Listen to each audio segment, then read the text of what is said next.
और किसी का नाम दलित है, आदिवासी है और पंडित है, तो सबको इंटरव्यू का कॉल आता। किसको नहीं आता? मुसलमान को नहीं आता। ये सच्चाई को बयान कर रहा हूं। और ये समाजवादी कांग्रेस के लोग और ऐसी भड़काऊ भाषण देता, मेरा भाषण नहीं होता है। मैं सच्चाई को बयान कर रहा हूं, देश की बुनियाद पर बयान कर रहा हूं। तुम सच्चाई को कबूल नहीं करना चाहते। एक तो भारत के प्रधानमंत्री और उनकी पार्टी बोलती सबका साथ, सबका विकास, सबका विश्वास।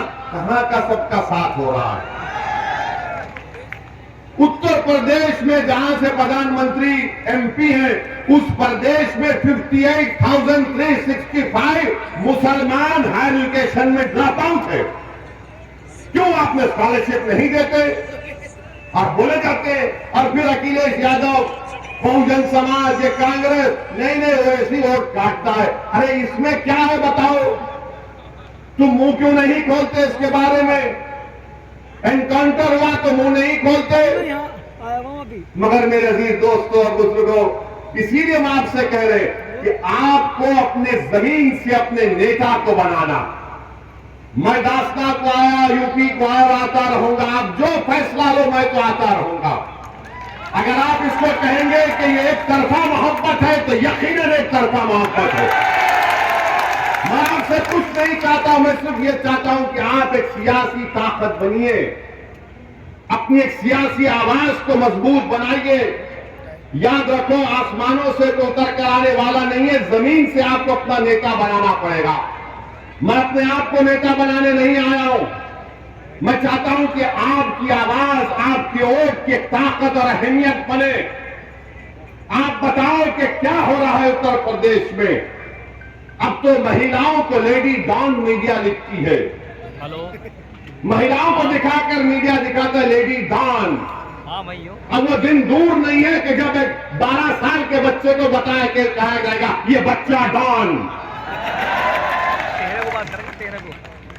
महिला डॉन, बच्चा डॉन। अब वो दिन भी दूर नहीं है कि अगर किसी का बच्चा अपनी मां के कोख से पैदा हुआ तो ये रोता हुआ बच्चा बड़ा होकर डॉन बनेगा। मीडिया को रोटी सेकना है। और भारत के प्रधानमंत्री तो माशाल्लाह उसमें तेल डालने का काम करते हैं। केरल में एक पिक्चर रिलीज हुई और उसके ऊपर प्रधानमंत्री कह रहे भाइयों बहनों पिक्चर देखो। अरे देश के प्रधानमंत्री हैं आप या तो पिक्चर के प्रमोटर हैं आप? मानता हूं कि भारत के प्रधानमंत्री की तरह कोई एक्टिंग नहीं कर सकता। अखिलेश भी कोशिश कर रहे हैं मगर फ्लॉप हो रहे हैं। वो कांग्रेस के नेता जो पूरा देश फिरे वो भी कोशिश किए मगर इनकी एक्टिंग के सामने सब फ्लॉप हो रहे हैं। मैं तो समझता हूं कि दुनिया के जितने फिल्म स्टार हैं वो खुश होते हैं कि भाई वो इसको यहीं रखो, यहां आ गया तो हमारी दुकान बंद। आप भारत के प्रधानमंत्री रहकर बोलते हैं पिक्चर देखो। भारत के प्रधानमंत्री आप नहीं जानते क्या? मैं आपको हिस्ट्री, तारीख बता रहा हूं। हिटलर ने 70 लाख यहूदियों को खत्म किया था। 70 लाख यहूदियों को हिटलर ने खत्म किया था। कैसे खत्म किया था? इसने अपने दौर में कहा था कि यहूदियों के खिलाफ गाली गलौज करो, हेट स्पीच दो कि ये जर्मनी से मोहब्बत नहीं रखते, ये आर्यन रेस से नहीं है, ये जर्मनी के गद्दार हैं। फिर हिटलर ने क्या किया?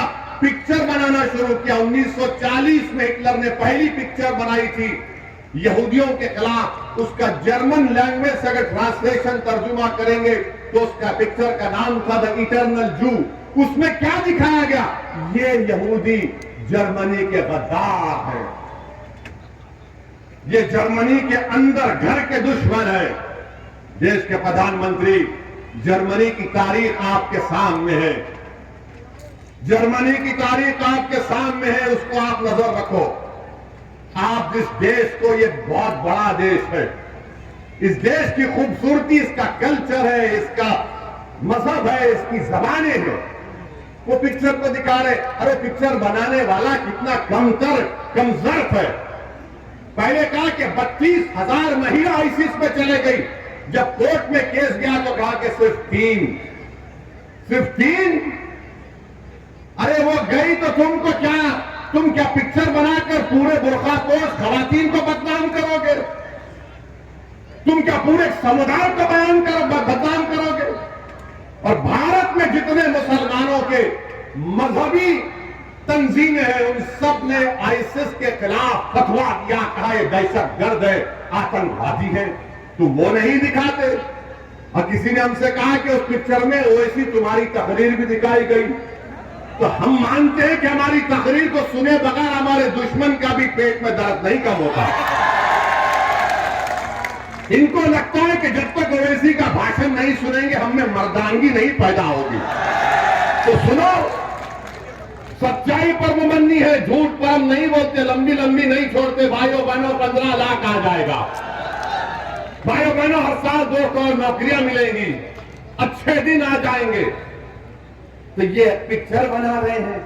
अरे महंगाई पर पिक्चर बनाओ,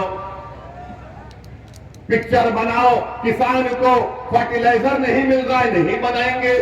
अरे पिक्चर बनाओ कि घर में गरीब के पास पैसे नहीं है, सेविंग्स खत्म हो रही है। भारत में 20% गरीब और गरीब हुआ है। कितना? 50%। अगर एक गरीब 100 रुपये कमा रहा था, आज 50 रुपये कमा रहा। और अगर कोई डेवलपमेंट 100 रुपये कमा रहा था, आज 140 रुपये कमा रहा है। ये नरेंद्र मोदी का सबका साथ, सबका विश्वास, ये गरीबों से मोहब्बत बीजेपी की है कि गरीब जो 100 रुपये कमा रहा था, आज 50 रुपये कमा रहा है। सबसे गरीब जो डेवलपमेंट 100 रुपये कमा रहा था, 140 रुपये कमा रहा है। तो भारत के गरीबों को फैसला करना है, भारत के मजलूमों को फैसला करना है।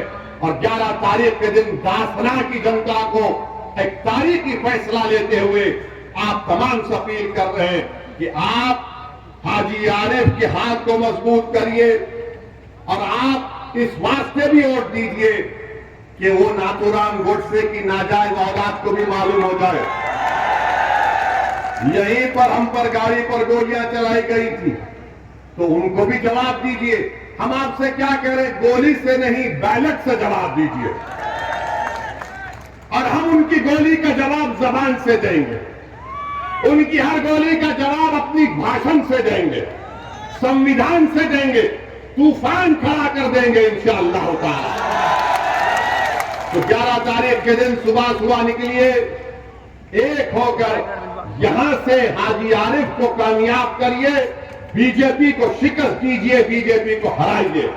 ये समाजवादी और बहुजन समाज पार्टी बीजेपी को कामयाब करवाना चाहती है। अपने इत्तेहाद को कमजोर मत होने दीजिए। हमारे दिलशाद